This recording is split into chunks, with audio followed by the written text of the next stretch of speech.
channel. Napakatagal na, ilang weeks na hindi ako nakapag-upload.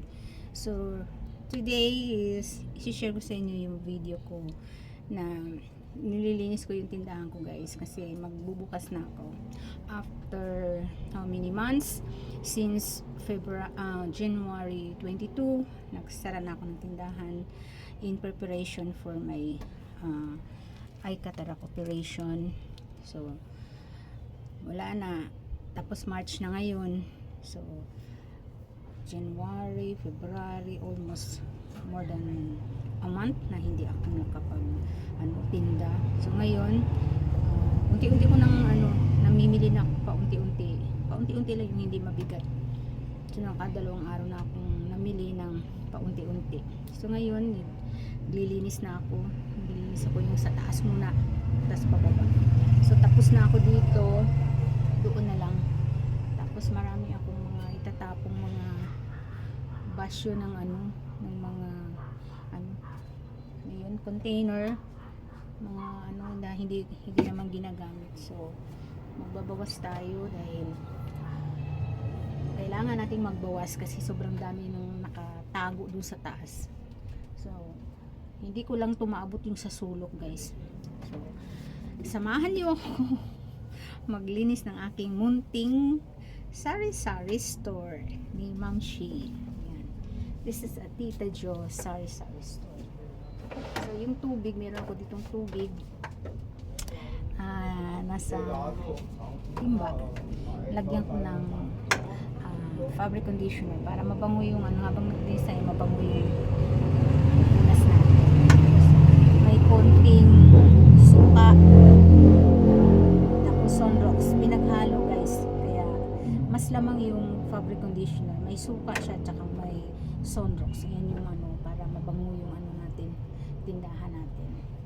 So ito yung aking calendar. Nilagay sa taas para kita nila. Samahan niyo ako, guys. Patong tayo. Tapos hindi ko maabot. Hindi ko talaga siya maabot na doon. Paano ba to?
guys. Hindi ko pa siya natapos guys. Napapagod na ako. Marami-rami din to. Kasi lalagyan ko pa to ng floor wax. Yung sahig. So, hindi ko na natapos guys. Sobrang pagod na ako. Pahinga na ako. Baka masama sa akin. Sobrang pagod. Yuko ko sa mata ko. Ganyan. Tapos yung hangin. Maanuhan ng alikabok ng mata ko ba. Kaya ako nakatalikod nakatalikod sa hangin, pero hindi naman yung tutok, minsan umaalis naman ako para hindi maanuhan yung mata ko ba maanuhan ng alikabok. Pero wala naman ako naramdaman sa mata ko. Kaya lang itong pilik mata ko dumidikit sa salamin ko. Nararamdaman ko yung pilik mata ko dito sa kaliwa. Kaya ang ginagawa ko yung salamit, inilalayo ko dun sa mata ko. Kasi iba siya ibang salamin siya, wala siyang nose pad, wala. May nose pad pero nakita niyo. Ganyan yung nose pad. Kasi kung iba yung yung parang may kinakabit dito, yun.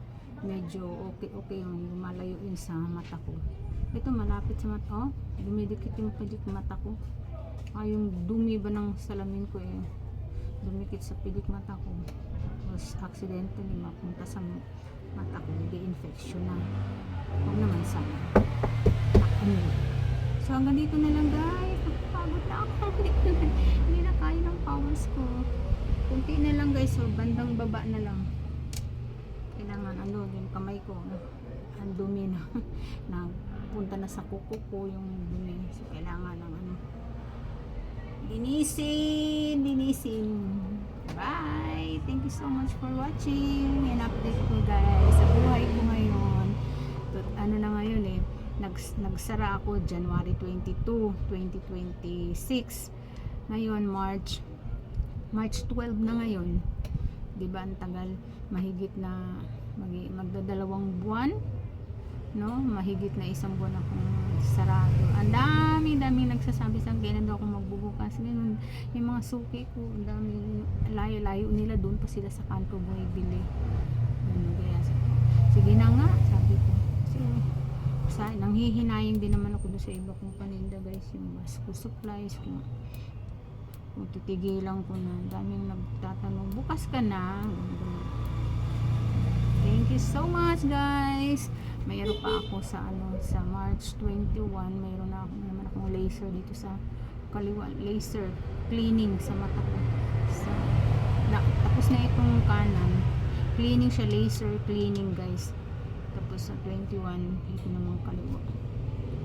Thank you so much. God bless. Sige na, alis na talaga ako.